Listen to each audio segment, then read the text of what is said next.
दोस्तों, हमारे और आपके बच्चों के लिए, उनके भविष्य के लिए दिल्ली के जंतर मंतर पर भूख हड़ताल पर बैठे ये सोशल एक्टिविस्ट सोनम वांगचुक 20वें दिन उनकी तबीयत और नाजुक हुई, बॉडी के पैरामीटर्स और बिगड़ने लगे, शरीर पूरी तरह से कमजोर हो चुका है, अंदर से वो टूट रहे हैं, लेकिन मैदान पर डटे हुए हैं। और दूसरी तरफ एक और साहब हैं, वो भी पूरी तरह से डटे हुए हैं। ये साहब की बात करनी ही नहीं है। नरेंद्र मोदी और उनके सहयोगी अमित शाह, जो गृह मंत्री हैं देश के, दिल्ली का जो प्रशासन है, पुलिस है, उनके हाथ में है। ना अमित शाह के दफ्तर से, ना प्राइम मिनिस्टर दफ्तर से कोई नुमाइंदा आज बात करने गया, ना ही किसी संवाद का, एक्शन का कोई संकेत मिला सरकार से। तो एक तरफ मोदी शाह चुप हैं और दूसरी तरफ बीजेपी के जो बाकी नेता हैं, प्रदेश के नेता हैं, छोटे मोटे नेता हैं, ये पूरी तरह से सोनम वांगचुक पर हल्ला बोल रहे हैं। मिसाल के तौर पर ये साहब हैं, राजेश यादव, उपाध्यक्ष वाइस प्रेसिडेंट बीजेपी यूपी, इतने बड़े सूबे के, ये कह रहे हैं कि साहब ये जो सोनम वांगचुक है ना, ये चाइनीज एजेंट है, ये चीन का एजेंट है, यानी ये देशद्रोही है। ये क्या देश की बात करेगा? कौन है ये सोनम वांगचुक?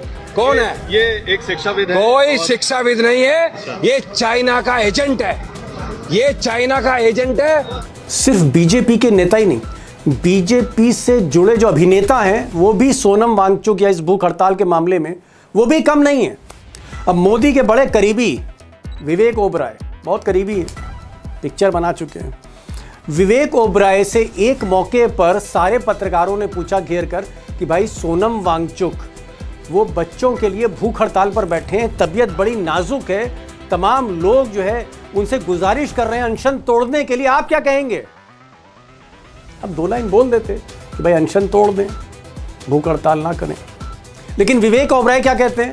अब बीजेपी इकोसिस्टम से आते हैं, उनका कहना है कि भाई वो तो अभिनेता हैं, आई एम एन एक्टर, मैं पॉलिटिशियन नहीं हूं, मैं ऐसे मुद्दों पर नहीं बोलता। सुन लीजिए सर, विवेक ओबराय।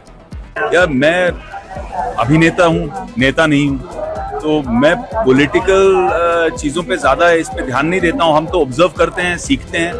तो एक तरफ दोस्तों जो विपक्ष की पार्टियां हैं, या फिर किसान मोर्चे हैं, या फिर मजदूर यूनियन हैं, फिर या छात्रों के यूनियन हैं, या फिर कुछ सेलिब्रिटीज हैं, वो सब के सब उमड़ रहे हैं, वहां भीड़ बढ़ रही है। जहां आज से 10 दिन पहले ज़्यादा लोग नहीं थे, वहाँ भीड़ बढ़ रही है। पूरे देश में लोग कह रहे हैं कि भाई ये आदमी जो देश के लिए बैठा है, अपने पर्सनल काम से भूख हड़ताल नहीं कर रहा है, अपने किसी जायदाद के मामले में, ज़मीन के झगड़े में ये भूख हड़ताल पर नहीं बैठा है, ये अनशन पर नहीं बैठा है, ये देश के लिए बैठा है, शिक्षा में सुधार चाहता है, पर्चे लीक ना हो ऐसा एक सिस्टम चाहता है, शिक्षा मंत्री का इस्तीफा मांग रहा है क्योंकि उनकी गलतियां हैं, धर्मेंद्र प्रधान शिक्षा मंत्री। एक तरफ देश उमड़ रहा है और दूसरी तरफ आपने बीजेपी का रुख देख लिया कि मोदी शाह चुप हैं और बाकी लोग हल्ला बोल रहे हैं। यह है स्ट्रैटेजी। लेकिन इन सब के बीच मैं दाद दूंगा सोनम वांगचुक के, उनके डॉक्टरों से भी मेरी बात हो रही थी, वो कह रहे थे कि कैसी स्टेज आती है दोस्तों 20वें दिन के बाद, जब आप अन्न ग्रहण नहीं करते, भूख हड़ताल पर रहते हैं, ह्यूमिडिटी, उमस बहुत ज़्यादा है, गर्मी है, ऐसे में अचानक आपके जो इलेक्ट्रोलाइट्स हैं, जो आप कह सकते हैं मैग्नीशियम है, सोडियम है, पोटेशियम है हमारे बदन में, उसके लेवल अगर नीचे गिरते जाएं तो फिर किडनी है, लीवर है, हार्ट है, इस पर असर पड़ सकता है, आदमी बेहोशी में जा सकता है। ये हालत है इस वक्त। और मांसपेशियां जो हैं, क्योंकि प्रोटीन नहीं जा रहा है, गल चुकी हैं, फैट है नहीं, शुगर लेवल एकदम लो है, ग्लाइकोजन एकदम लो है, बल्कि ज़ीरो है। फिर भी सोनम वांगचुक किसी तरह से बोलने की कोशिश करते हैं। और आज उन्होंने छात्रों को, बच्चों को एक पैगाम दिया, एक मैसेज दिया, और बड़ा मैसेज दिया। उन्होंने कहा बाहर से मैं कमज़ोर हूं, बाहर से मैं कमज़ोर हूं, लेकिन अंदर से मैं अब बहुत मजबूत हूं। सुनिए, वांगचुक को सुनिए। मैं बाहर से कमज़ोर हूं मगर अंदर से बहुत मजबूत हूं। तो सोनम वांगचुक अभी भी पूरी तरह से आप कह सकते हैं हौसले उनके नहीं टूटे। 20 तारीख को वो मार्च करना चाहते हैं, अब कैसे मार्च करेंगे उस स्थिति में होंगे, लेकिन मार्च करना चाहते हैं संसद तक। सपोर्ट मिल रहा है, काफ़ी सपोर्ट मिल रहा है। लेकिन ये भी सच है कि बीजेपी खामोश है। बल्कि मैं बीजेपी की बात क्यों करूं, एनडीए की बात कर रहा हूं। बीजेपी के जो सारे साथी हैं, नीतीश कुमार की पार्टी, शिंदे साहब, अजीत पवार की पार्टी, मरहूम अजीत पवार की पार्टी, या और जो पार्टियां सपोर्ट कर रही हैं, पवन कल्याण टाइप, सिर्फ नायडू बाबू को छोड़कर, नायडू बाबू ने 15-20 दिन पहले एक बयान दिया था, स्टेटमेंट दिया था कि इस मामले में राजनीति नहीं होनी चाहिए, ये बच्चों का मामला है, फ्यूचर का मामला है, राजनीति नहीं होनी चाहिए।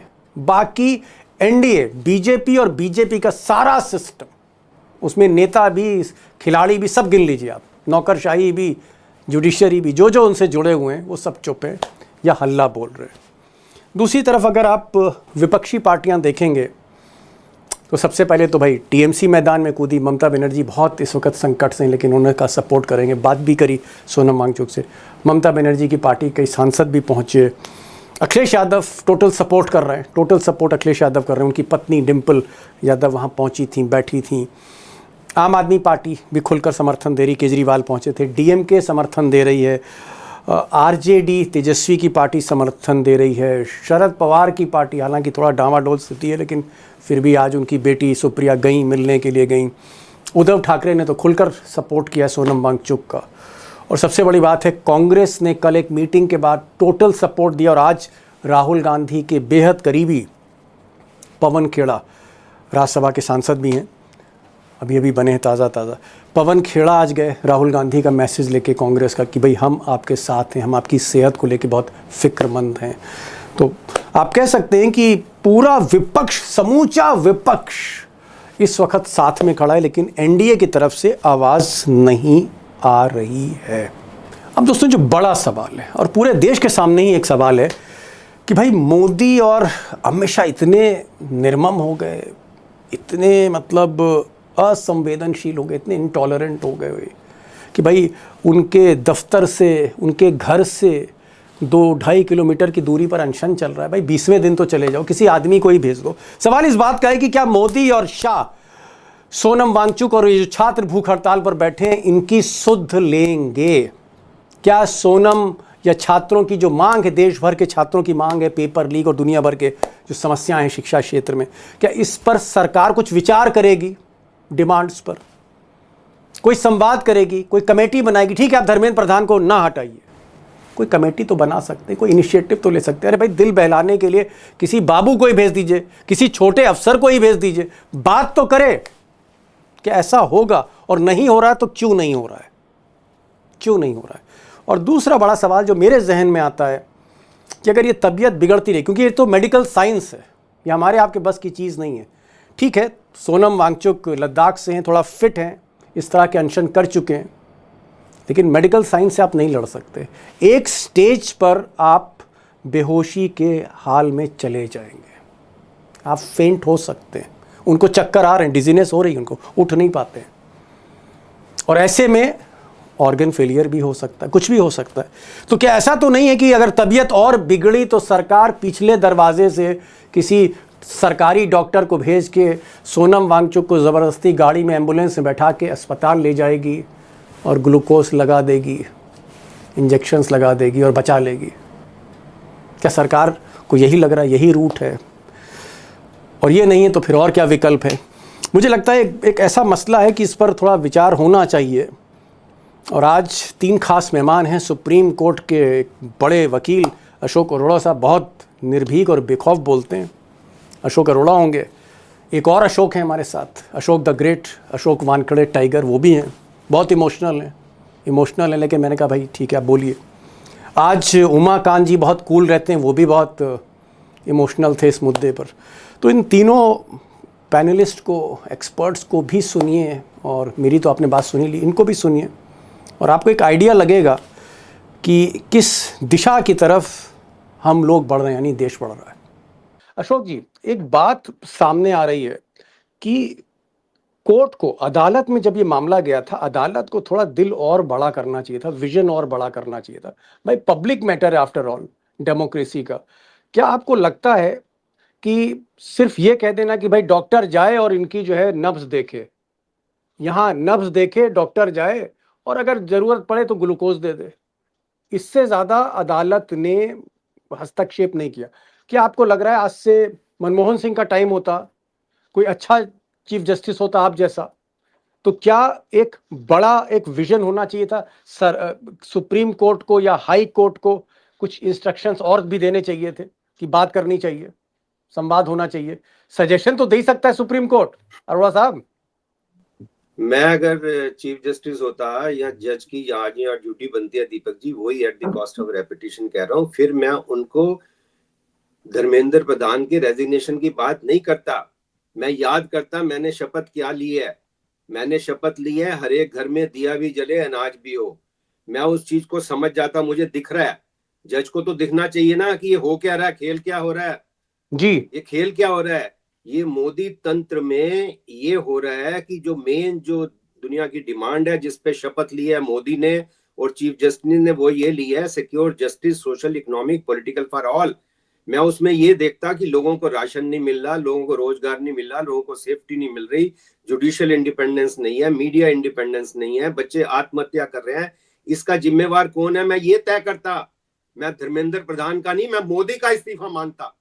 अगर मैं चीफ होता, I said explain yourself mister Modi, explain yourself कि you have taken this oath, आपने इस पे क्या काम किया। आप सारी और पेपर लीक क्यों हो रहे हैं? आप मेलोडी बांट रहे हो, आप देश की जो सुरक्षा पे काम नहीं कर रहे हो, ना सुरक्षा पे काम कर रहे हो, ना उनकी वेलबींग पे काम कर रहे हो, ना रोजगार पे काम कर रहे हो। मैं ये सवाल पूछता। मैं धर्मेंद्र प्रधान प्यादा है इसमें, वो चाहेंगे तो जबरदस्ती सैक्रिफाइस कर देंगे इसको आंदोलन को खत्म करने के लिए।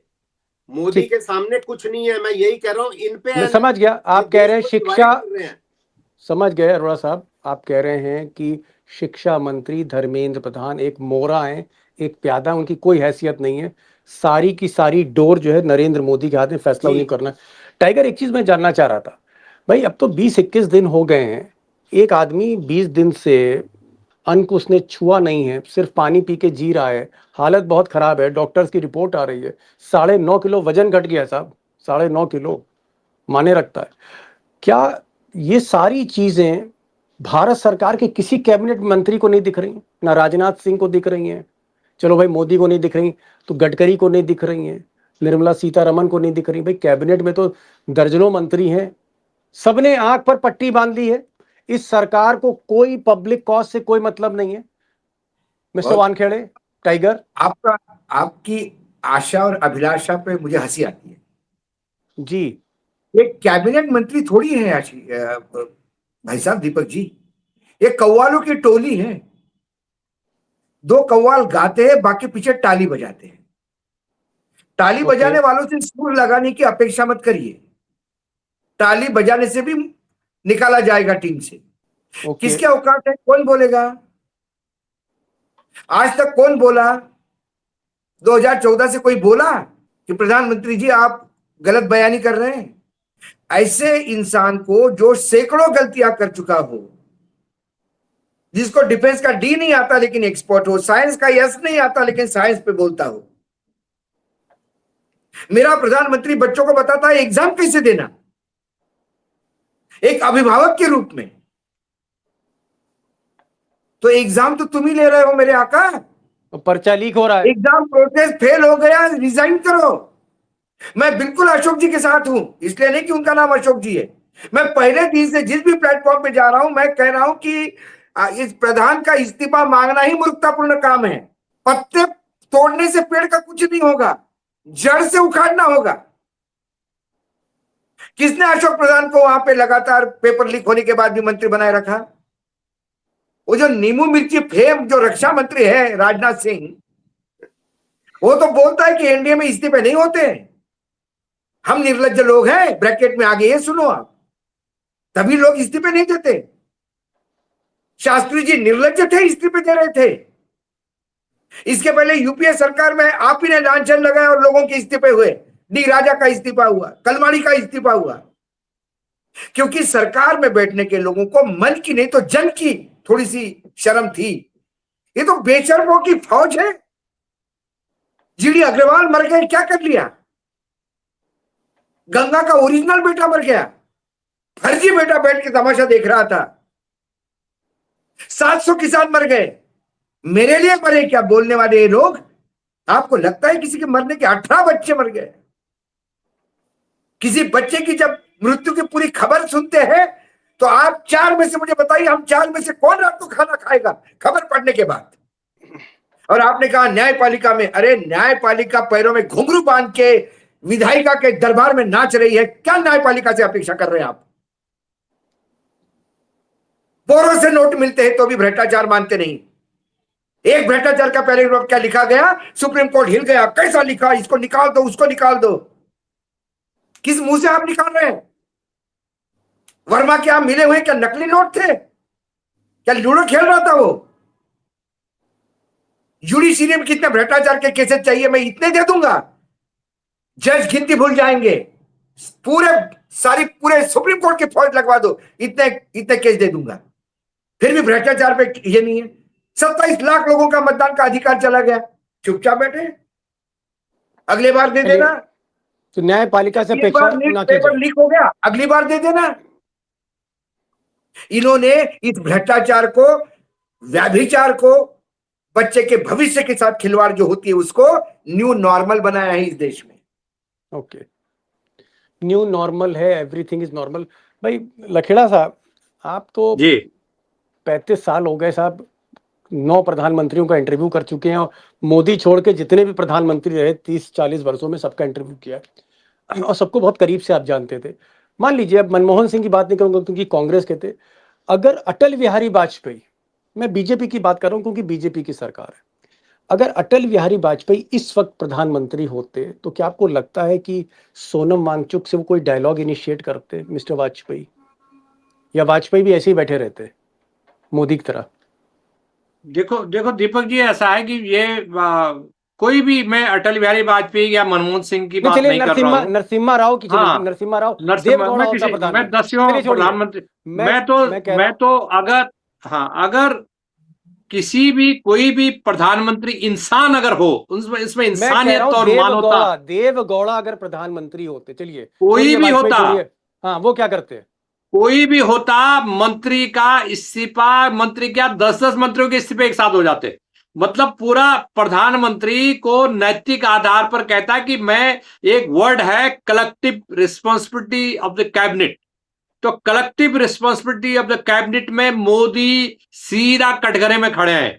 और ये जो आपने एक चीज नोट की होगी कि जितने डकैतियां हुई हैं, जितनी चोरी हुई है नीट पेपर्स की, मैं तो उत्तराखंड की भी बात करूंगा कि उत्तराखंड में भारतीय जनता पार्टी का नेता हो गया, वो किसी आईएएस ऑफिसर का कुक था, उसमें तो भाजपा का नेता हो गया। उसके बाद वो 20-20, 25-25, 50 लाख में नौकरियां बेचने लग गया पूरा उत्तराखंड में। वो बड़ी बाइज्जत में कोर्ट से बाहर आ रखा है, और 10 लोग जो अरेस्ट हुए थे सारे छूट गए। तो सवाल ये है कि ये धंधा है इनका, ये धंधा है, धंधे से ये सारा कुछ करते हैं। इंसानों का राज होता तो ये हड़ताल की नौबत नहीं आती, जंतर मंतर पर ये नौबत ही नहीं आती। उसके पहले जैसे वो बोलते कि मैं हड़ताल में बैठ रहा हूं, उसके पहले ही मंत्री का इस्तीफा हो जाता। मंत्री तो मेरा दोस्त, मैं जानता हूं उसको अच्छी तरह से। मैं ये नहीं मानता कि प्रधानमंत्री मोदी इशारा करे और वो कहे नहीं साहब मैं तो इस्तीफा नहीं दूंगा, मुझे निकाल दो। 1 मिनट में उसको कहा गया इस्तीफा नहीं देना, क्योंकि अगर आप इस्तीफा दे दोगे पूरी सरकार की खाल निकल जाएगी। फिर प्रधानमंत्री मोदी का घेराव होगा, और हरियाणा की तरफ से, वो तो किसानों ने हरियाणा की तरफ से घेरा। मैं कहता हूं कि अब तो यूपी की तरफ से, मध्य प्रदेश की तरफ से, पंजाब की तरफ से, ये सरकार जब तक जन आंदोलन से नहीं इसको गिराया जाएगा तब तक ये बेशरम लोग हैं। ये पता है इनको कि सत्ता अगर चली गई तो हम अगले दिन सुबह अरेस्ट हो जाएंगे, क्योंकि 1,500 इसी देश में हजारों एफआईआर इनके खिलाफ होंगी, डकैती की, मर्डर की, चोरी की, लूटमार की, बेविचार की, एपिस्टीन फाइल्स की, क्या क्या नहीं होगा इनके खिलाफ। ओके भाई अरोड़ा साहब, आप तो लीगल लाइट हैं, आप तो रोशनी डालते हैं, कानून पर डालते हैं, ऐसे मसलों पर डालते हैं। मुझे बताइए इस मसले का हल क्या है? आप बताइए इस मसले का हल क्या है? सरकार बात नहीं कर रही, सोनम वांगचुक कह रहा है कि जब मैं तब तक अन्न ग्रहण नहीं करूंगा जब तक मुझसे बातचीत नहीं होगी, मोदी कह रहा हम बातचीत नहीं करेंगे, डेडलॉक है। इस डेडलॉक को हम कैसे तोड़ सकते हैं? जनता चाहती, देखिए इस वक्त स्थिति ये है हिंदुस्तान की कि चाहे कोई कॉमेडियन हो, चाहे कोई एक्टर हो, चाहे कोई मास्टर हो, मैंने देखा पिछले 2 दिन में बहुत से रिटायर्ड जज बिहार का कोई रिटायर्ड जज आ रहा है, सुप्रीम कोर्ट का रिटायर्ड जज आ रहा है, कोई महाराष्ट्र का रिटायर्ड जज आ रहा है, तो जजेस भी वहां पहुंच रहे हैं, वहां पुलिस अधिकारी रिटायर्ड पहुंच रहे हैं, बच्चे पहुंच रहे हैं, सब लोग पहुंच रहे हैं, किसी को अच्छा नहीं लग रहा है। भाई देखिए, सोनम वांगचुक अगर अपने पर्सनल मैटर में वो भूख हड़ताल पे बैठा होता तो बात समझ में आती। पब्लिक इशू है, बच्चों के भविष्य की बात है। क्या आपको लगता है इसका हल क्या है? What is the solution in this case? हल जो है, अशोक वानखेड़े ने कई बार बोला, उमा गांधी ने अभी बोला कि जब सड़कें सूनी होती हैं तो पार्लियामेंट आवारा हो जाती है। जब मोदी तंत्र में अगर लोग बेशरम हो गए हैं और judiciary at the cost of inviting any action from them, 99% judiciary जब सरेंडर कर देती है तो लोग कहाँ जाएंगे? लोगों के पास सड़कों पे आने के अलावा और कोई इलाज नहीं ठीक है, लोगों को सड़कों पे आना पड़ेगा, इसके अलावा अरोड़ा साहब कह रहे हैं कोई और ट्रीटमेंट, कोई इलाज नहीं। समय होता ही चला जा रहा है। टाइगर, एक चीज मुझे बताइए, अब आपको क्या लग रहा है कि सोनम वांगचुक अगर डटे रहते हैं, वो भी अपनी जिद पकड़े, हालांकि उनकी जो जिद है उसमें अभिमान नहीं, स्वाभिमान है, ईगो नहीं है, एक देश के लिए कुछ भी है। कम से कम एक आदमी पब्लिक कॉज के लिए भूख हड़ताल कर रहा है। क्या आपको लगता है कि सरकार जब इनकी हालत ज़्यादा खराब होगी 2-3 दिन के अंदर, उठा के इनको अस्पताल में डाल देंगे, ग्लूकोज चढ़ जाएगा, 2-3 इंजेक्शन दे देंगे और ये धरना खत्म हो जाएगा? क्या मोदी के दिमाग में ये स्ट्रैटेजी है, अमित शाह के दिमाग में ये स्ट्रैटेजी है? They are waiting for the time. भाई डॉक्टर्स की ड्यूटी लगा दी है, जैसे ही आदमी बेहोश होने लगे, इसके पैरामीटर्स गड़बड़ाने लगे, बीपी शुगर सब कम होने लगे, तो यह आदमी अस्पताल जाएगा, राम मनोहर लोहिया अस्पताल या एम्स, जिस और दिन मामला आप खत्म। समझा, नहीं, जिस दिन, अशोक भाई इसको, और यदि मैं गलत हूं तो मुझे करेक्ट करिएगा, जिस दिन ये रिट पिटीशन फाइल हुई उसी दिन मैंने कहा कि, हाँ, मैंने कहा कि बीजेपी का फायर फाइटिंग शुरू हो गया। ओहो, तो आपको लग रहा है कि बीजेपी की तरफ से कराया गया ये कोर्ट में अर्जी? एग्जैक्टली। अब इसमें क्या होगा, जैसी हालत और ज्यादा खराब होगी, इनको उठा के ले जाएगी, और ये कोर्ट का ऑर्डर है। मैं आपको याद दिला दूं, जब अरावली पे बहुत ही वाहियात फैसला आया था 100 मीटर वाला जी, अरावली पहाड़ी को लेकर जो मामला था, अरावली पहाड़ी को, और वो मैं उसके लिए हमेशा देश से माफी मांगता हूं, क्योंकि ऐसे जज ने दिया था जो मेरे विदर्भ का है, भूषण गवई। और डबल माफी मांगता हूं क्योंकि मैं उस परिवार को जानता हूं, और तीसरी बार माफी मांगता हूं कि उनके पिताजी से मेरे बहुत व्यक्तिगत और बहुत अटैचमेंट थी, कि हमारे घर में ही ऐसे कुपुत हो गए, ऐसे डिसीजन दे दिए।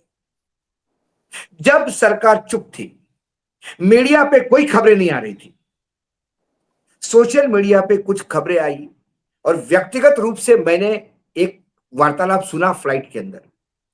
4 लाख से ज्यादा बच्चे इकट्ठा हो गए थे अरावली बचाने के लिए राजस्थान में, जेन जी, किसी ने उसको कवर नहीं किया। सरकार के पास सूचनाएं थी, सरकार इतनी डर गई कि सरकार ने सुप्रीम कोर्ट को जो मैसेजिंग होता है कर दिया। सुप्रीम कोर्ट ने स्वयं सुमोटो रिट पिटीशन फाइल करवा दी और फैसला पलट दिया, स्टे दे दिया, डिफ्यूज हो गया मामला। आपको इसमें यही लगता है? एग्जैक्टली। जब इनकी हालत डिटोरिएट होने लगी, मेडिकल जो वहां लोग थे, डॉक्टर्स थे, वो कहे कि यार 2-2.5 दिन निकलना मुश्किल हो जाएगा, तुरंत रिट लग गई, तुरंत एप्लीकेशन लग गई।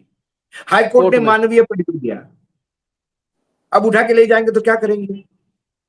इन्हीं के पिताजी लद्दाख में बैठे हुए थे अनशन पे, लद्दाख के अपने ट्राइब को ट्राइबल स्टेटस मिलना चाहिए। कौन गया था उनका उपोषण तोड़ने? तात्कालीन प्रधानमंत्री इंदिरा गांधी। वो गृह मंत्री को भेज सकती थी, लेकिन वो स्वयं गई, क्योंकि मानवीय पहलू था। क्या एक तो सांसद आता था लद्दाख से, नहीं भी जाती तो क्या फर्क पड़ता, और मरने भी देती तो क्या फर्क पड़ता, लेकिन संवेदनशील इंसान थे। आपने लकेड़ा जी को कहा, इतने सारे प्राइम मिनिस्टर को आप व्यक्तिगत रूप से जानते हो, और इनमें क्या फर्क है? उनने पूरा बता दिया। ये तो एक लाइन में है, ये बाकियों के साथ सीने के साथ दिल था, इसमें दिल ही नहीं है, सिर्फ मतलब ढांचा। 15 प्रधानमंत्री, टाइगर 15 प्रधानमंत्री हुए नेहरू से लेकर मोदी तक, तो ये जो 15वां प्रधानमंत्री बाकी 14 से अलग है। दिल ही नहीं है अंदर, मानवीय चेहरा ही नहीं है। अरे साहब क्या बात कर रहे हैं? रोते हैं मोदी जी, कितनी बार अपनी माँ को याद करते हैं। मैंने हमेशा कहा, देखे, क्या बात कर रहे हैं? सारी फिल्म बिना दिल इंडस्ट्री के के आदमी कई कैसे रो लोग देगा? कई लोग एक एक्टर के यहाँ मैं गया मुंबई में, मेरे बहुत अच्छे कनेक्शन है, उसने मोदी जी का फोटो लगाया था। मैंने तुम मोदी भक्त हो? बोले नहीं, धन्यवाद देता हूं उनको रोज, ये हमारी इंडस्ट्री में आते तो हम बेरोजगार हो जाते। मोदी नेता कम और अभिनेता ज्यादा है, इसलिए वो इवेंट जीवी है, उनको हर चीज का इवेंट चाहिए। टॉयलेट का उद्घाटन भी ऊपर करेगा तो बताएंगे, इस टॉयलेट का मेरा बहुत पुराना संबंध है। जब ठीक। चेतक महाराणा प्रताप के घोड़ी का गुजरात में संबंध निकल जाता है तो अब बचता क्या है? जानवरों को भी नहीं छोड़ते। अरे साहब, चेतक की माँ जो है वो गुजरात से थी, तो उसमें कौन कौन सी गलत बात मोदी जी ने कह दी कि भाई चेतक की जो माँ है वो गुजरात की थी, चेतक हमारा बच्चा है, अरे गुजरात का है, चेतक तो की इसमें माँ गलत गुजरात क्या से, है? वो सब अपने जगह पे है, लेकिन उसी महाराणा प्रताप के बारे में लिखा जाता है कि महाराणा कभी जीवन में एक युद्ध नहीं जीता, हारा हुआ योद्धा था। एनसीईआरटी की किताब में लिखा जाता है। तब कहा जाता है महाराणा प्रताप? महाराणा प्रताप के प्रति क्या आदर है आपका? महाराणा प्रताप का सैन्य कौन संभालता था? महाराणा प्रताप का सेनापति मुसलमान था, कभी ये बात बताते हैं आप? घोड़ी का तो आपने संबंध निकाल दिया क्योंकि वो सूट नहीं करता आपको, हिंदू मुसलमान नरेशन सूट नहीं करता। और ये तो इतिहास नए गाड़ते हैं। आज उत्तर प्रदेश के मुख्यमंत्री ने क्या बोल दिया कि हनुमान गढ़ी के ऊपर नमाज पढ़ा करते थे लोग, सारे लोग टूट पड़े। अरे बोले किसको गाली दे रहे हो तुम? ब्रजभूषण शरण सिंह ने प्रेस कॉन्फ्रेंस लेके कहा कि मुसलमानों ने कभी वहां नमाज नहीं पढ़ी। अरे ये हनुमान गढ़ी बनाई है मुसलमानों ने। चलिए ठीक। तो इनसे आप अपेक्षा मत करिए, और मानवीय चेहरा इनका कुछ नहीं है। लोग कीड़े मकोड़े जैसे मरते हैं, वो आनंद लेते हैं। ठीक है, मैं एक छोटा सा समय बचा, 30 सेकंड का, 1 मिनट का है। लखेड़ा साहब, क्या आपको भी लगता है जो अरोड़ा साहब कह रहे हैं या टाइगर जो बोल रहे हैं, कि आपको लगता है कि मोदी इज नॉट बॉदर्ड, उनको कोई चिंता नहीं है सोनम वांगचुक की या देश की, वो सिर्फ और सिर्फ अपनी कुर्सी बचाने के लिए 2/3 बहुमत इकट्ठा कर रहे हैं? 20 जुलाई से पार्लियामेंट सेशन शुरू हो रहा है, कुछ बिल लाने हैं उनको, कानून बनाने हैं अपनी कुर्सी को बचाने के लिए। मोदी का सिर्फ फोकस अपनी कुर्सी पर है, पार्टी तोड़ने पर है। क्या सोनम वांगचुक की कोई चिंता नहीं है? आखिरी 1 मिनट है, अगर मिनट भर में जवाब दे देंगे देखिए तो मैं देखिए बहुत। देखिए दीपक जी, अगर इनको इनको चिंता, जरा से भी चिंता होती तो वांगचुक को ये रोकते। और मैं मेरी बातचीत पक्की करते। इंफॉर्मेशन है कि इनकी जो है एक नेगोशिएशन ट्रैक 2 चल रहा था, पर्दे के पीछे नेगोशिएशन हुई।